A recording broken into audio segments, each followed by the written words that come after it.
국내 소설 눈부신 안부 시작합니다. 우리 가족이 독일에서 살기 시작한 지 2년째 접어들던 봄. 그러니까 이제 막 한수와 조금 가까워지기 시작했을 무렵의 일이었다. 우리는 그때 지대학의 중앙 캠퍼스에 있었다. 봄이 깊어지면 벚꽃이 만개하던 그곳에서 사진을 찍자고 한 사람은 이모였다. 캠퍼스에는 이모를 포함한 우리 가족 마리아 이모와 레나 그리고 선자 이모가 있었다. 그날 밤 비가 올 거라는 예보를 확인한 이모가 꽃이다. 져버리기 전에 사진을 찍어야 한다며 우리를 이끌고 캠퍼스로 향하던 길에 우연히 선자 이모와 마주쳤던 것이다. 이모와 마리아 이모의 손에 이끌려오긴 했지만 사진은 찍지 않겠다던 선자 이모는 사진을 찍는 걸 무척 싫어했던 나와 같이 무리해서 떨어져 나와 멀찍이 서 있었다. 곁에 있는 선자 이모도 그때까진 몇 번 본 적 없어 낯설고 내가 아무리 싫다고 해봤자 결국엔 사진을 찍어야만 하는 순간이 올 것 같은 예감에 심란해하고 있는데 선자 이모가 혼잣말을 하듯 나지막이 말했다. 정말 어찌할 바를 모르겠을 정도의 아름다움이지. 나는 갑작스러운 말에 흠칫 놀라 선자 이모를 돌아다 보았다. 선자 이모의 시선은 내가 아니라 흰빛이 나올 때는 나무 아래서 사진을 찍고 있는 사람들 쪽을 향하고 있었다. 내년에도 이렇게 아름다운 걸 볼 수 있을 테니 살아야지 하는 마음이 들 정도로 아름답지. 언제나 표정이 적어 화난 것처럼 보이던 선자 이모의 얼굴에 드리워진 꽃그늘이 바람이 불 때마다 레이스처럼 어른거렸다.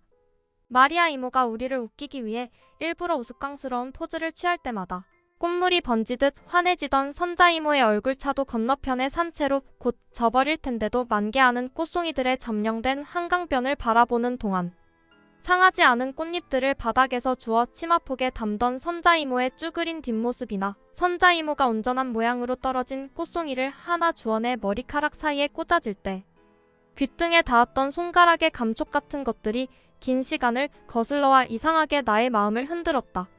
그리고 두서없이 그런 기억들이 떠오를 때면 나는 내가 찾는 것이 무엇이든 그것은 도서관에는 없으리라는 걸 어렴풋이 예감할 수 있었다.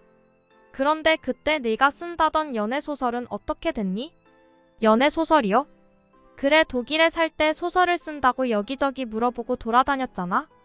이모의 말에 나는 내가 어릴 적 찾던 일에 대해서 이모가 여전히 모른다는 사실을 알아챘다. 그건 조금 놀라웠는데 왜냐하면 레나를 통해서라도 그 일에 대해서 이모가 진즉 들었을지 모른다는 생각을 마음 한구석에 줄곧 품고 있었기 때문이었다. 답을 하려는데 내 마음속에서 아주 짧은 순간 갈등이 일었다. 대충 얼버무리며 넘어갈 수도 있었지만 엄마를 잃고 낯선 도시로 이주했을 한수를 떠올리고 마음이 물러진 탓인지 어쩐지 그러고 싶지 않았다. 사실은 이모 그때 우린 연애소설을 쓰려던 게 아니었어요? 그래, 그러면 뭘 하던 거였어? 이모가 자리에서 일어서려는지 테이블 위에 있던 아이스크림 뚜껑을 한 대 모으며 물었다. 나는 커다랗게 숨을 들이마셨다. 내쉬었다. 우리는 선자 이모의 첫사랑을 찾고 있었어요. 큰 병을 앓은 엄마를 잃을까봐 슬퍼하는 한숨 몰래 이런 생각을 해서 죄책감이 일었지만 어쩔 수 없이 한수에게 조금 질투가 났다. 사랑하는 사람이 곧 세상에서 없어져 버린다는 걸 미리 알고 그 사람을 위해 무언가를 해줄 수 있다는 건 얼마나 좋은 일일까? 나에게는 언니를 위해 무언가를 해줄 수 있는 기회가 더 이상 없는데 한수에게는 남아있다는 사실에 불쑥 화가 났다. 너무 불공평해 불현듯 나는 줄곧 내가 그렇게 생각해왔다는 걸 깨달았다. 그리고 그런 생각을 하자 한없이 서글퍼졌다. 14살의 세상이 불공평하다는 걸 알아버렸기 때문만은 아니었다. 다른 사람은 나처럼 고통스럽지 않길 바라는 대신 다른 사람도 적어도 나만큼은 고통스러웠으면 하고 바라는 그런 인간이 나라는 걸 알아버렸기 때문에 그건 내가 처음으로 또렷하게 마주한 내 안의 악이었다.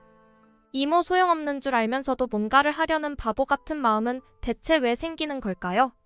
나는 내 하얀 운동화 위로 녹아서 떨어진 아이스크림을 시무룩하게 바라보다가 이모에게 물었다. 이모는 잠시 고민하는 듯 하더니 이내 진지한 표정으로 말했다. 간절하니까 그런 게 아닐까? 간절하니까? 이모는 말했다. 만약에 네가 무인도에 혼자 갇혀있다고 생각해봐. 밤이 되었는데 저 멀리 수평선 가까이에서 불빛이 보이고 그러면 너는 너무 멀어서 네가 보이지 않을 거란 걸 알면서도 무언가를 하지 않을까? 단 하나밖에 없는 성냥이라도 그어서 신호를 보내려고 하겠지. 간절하다는 건 그런 거니까. 지금 생각해보면 이모의 그 말 때문이었던 것 같다. 내가 며칠 후 한수와 마요르카에서 돌아온 레나를 세 번째로 만난 오리. 연못에서 나도 할게라고 말한 까닭은 소용없는 짓인 줄 알면서도 하고 많은 그 바보 같은 마음이 간절함이란 말을 들은 이상 그때의 나는 외면할 수 없었을 것이다. 간절한 마음이라면 나 역시 이미 너무도 잘 알고 있었기 때문에. 그리고 어쩌면 그때 나는 증명하고 싶었는지도 모르겠다. 그러니까 세상이 점점 더 나빠지고 있고 나 역시 앞으로 점점 더 나빠지리란 걸 덜컥 예감해버렸지만 아직은 내게 그런 흐름에 저항할 수 있는 힘이 있다는 걸 말이다. 잘 생각했어. 연못을 등진 채 웃으며 말하는 레나의 금빛 머리카락이 햇살에 반짝였다. 무언가를 찾는지 물속에 머리를 쳐박고 있던 오리 세 마리가 날아오를 듯 날개짓을 했고 과묵하기만 하던 한스의 얼굴이 누군가 불을 붙인 초처럼 일순 밝아졌다. 그즘 나는 한스를 향한 불가해한 마음이 조금씩 자라나는 걸 바라보며 커다란 기쁨을 느꼈다. 나는 레나도 한수도 모두 좋아했고 혼자 있을 때면 셋이 있는 시간이 어서 돌아오길 기다렸지만 한수와 단 둘이 있는 시간을 기다리는 일에 비하면 그건 견딜만한 지루함이었다. 레나를 좋아하는 일이 아침 햇살 아래 부드럽게 몸을 드러내는 연두빛 들판처럼 완만한 것이었다면 한수를 좋아하는 건 이유도 없이 찾아오는 슬픔과 벅차도록 밀려오는 기쁨의 계곡 사이를 고개하듯 걷는 현기증 나는 일이었다. 평상시엔 수줍음 많은 아이가 이따금씩 내 눈을 똑바로 보고 말할 때면 언젠가부터 뱃속이 천둥을 집어삼킨 것처럼 쿵쾅거렸다. 도대체 나는 어쩌다 그렇게 되어버렸던 걸까? 내가 한수를 특별하게 여기기 시작한 것은 우리가 슬픔을 공유하는 사이가 되면서부터였는지도 모른다. 아무런 성과가 없었던 거지. 우린 결과 엄마의 첫사랑을 찾는 것마저도 그렇지 아니야. 나는 나도 모르게 그렇게 말하고 흠칫 놀랐다. 한수가 무슨 말인지 이해할 수 없다는 듯 되뇌더니 잠시 후 조금 더 커다란 목소리로 하고 물었다. 엉교회에서 찾았어. 그 사람 어디에 살아? 엄마 이야기했어. 지금 당장 엄마를 보러 올 수 있대. 한수는 이제 거의 소리를 지르다시피 하고 있었다. 한수의 이토록 밝은 목소리를 들은 것은 아주 오랜만이었다. 응, 당연히 선자 이모를 기억하고 아주 그리워하고 있었어. 선저 이모가 아프다는 소식에 무척 슬프다며 울먹였어. 나는 계획하지도 않은 거짓말이 또다시 내 입에서 술술 나오는 것이 믿기지 않았지만 거짓말은 멈춰지지 않았다. 아니, 안타깝게도 지금 당장 보러 갈 수는 없대. 이젠 결혼해서 가정도 있고 무엇보다 직장 때문에 지금은 불가능하다고 하더라고. 너도 기억하지? 한국은 휴가가 정말 적어서 우리 아빠도 나를 보러 거의 오지 못한 거. 그렇구나. 풀이 죽은 듯 한수의 목소리가 다시 가라앉았다. 나는 마음이 초조해졌다.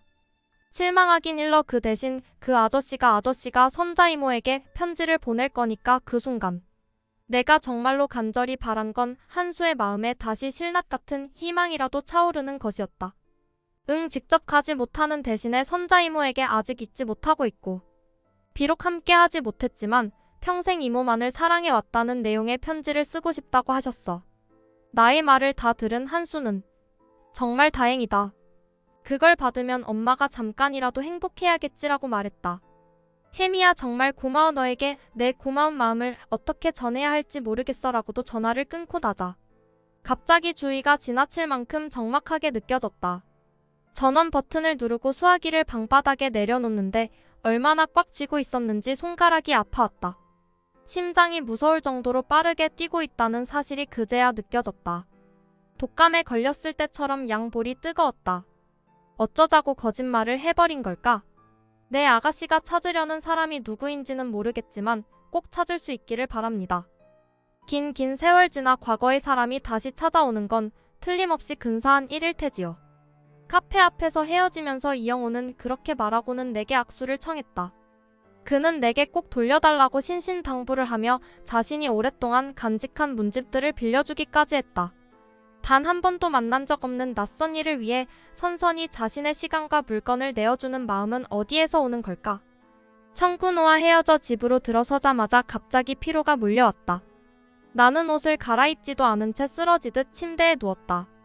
잠에서 깼을 땐 사방이 어둑어둑했다. 침대에 누워 가만히 천장을 보는데 내게 더 이상 할 일이 남아있지 않구나 하는 생각이 들었다. 마침내 해냈다. 는 안도감과 함께 허탈감이 밀려왔다. 어두운 위로 일기에서 본 것인지 내가 상상하는 것인지 알 수 없고 확인할 길 역시 더 이상 없는 어떤 장면 속에서 선자이모가 청군호의 모습을 닮은 어린 소녀와 아카시아가 핀 둑길을 걷는 모습이 그려졌다. 옷깃을 빳빳하게 다린 교복을 입고 양갈래 머리를 한 청군호를 황홀하게 바라보는 선자이모, 이제껏 걸어온 여정의 종착지가 여기였다니.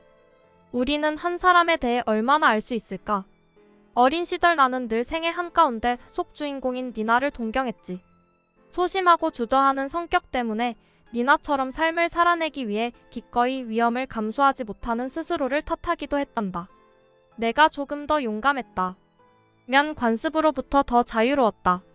면 더 근사한 인생을 살 수 있지 않았을까? 하지만 나는 이제 그렇게 생각하지 않아.